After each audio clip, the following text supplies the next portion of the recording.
So today we are working on a morph chart. A morph chart is used to generate complete ideas from individual discrete components.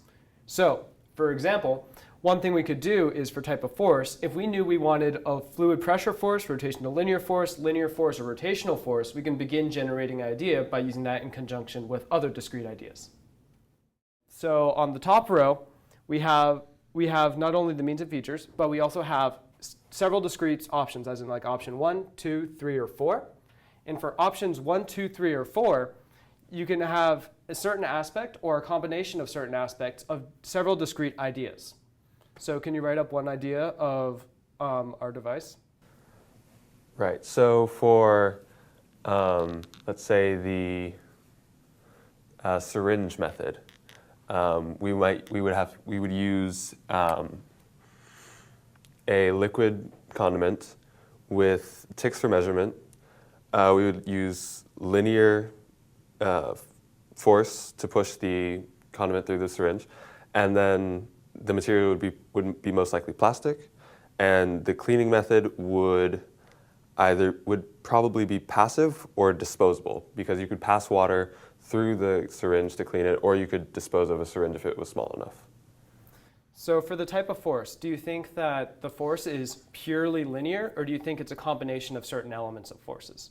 I think that in this case, it would be a combination of linear because you're either pulling or pushing the plunger on the syringe, but also fluid pressure because you're moving air, water, condiment in the water, or coffee in the water from place to place. So what about a second idea?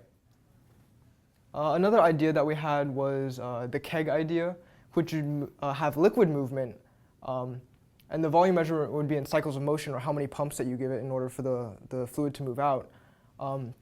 As for the type of force, it would be both linear and fluid pressure again, because you're linearly moving the pump back and forth, as well as having fluid move via pressure.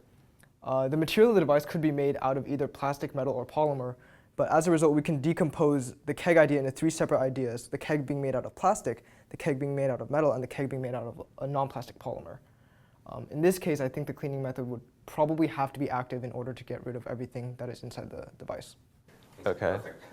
So let's say we were to have liquid condiment measured by ticks with linear force in a plastic device, and then we could have it be disposable. So what could we make from that? So what I was thinking that this would probably look like would be some sort of toothpaste squeezer that you put around a pouch of liquid condiment, which you would then drag the pouch through a certain amount, which is the linear type of force, which then goes into the coffee pouch. Okay, and then you could measure how much condiment you're squeezing out by the ticks on the side of the bag? Yeah. Okay.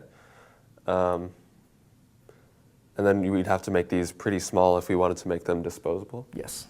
So I was thinking of something that would have solid condiment movement. We could measure it out by cycles of motion. It would probably have a rotation to linear type of force, and then maybe made out of metal,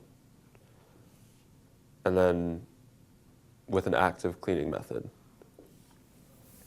So I think what you described right there sounds sort of like something where you move solid out of one container and put it into another by turning something, which sounds a lot like an Archimedes screw.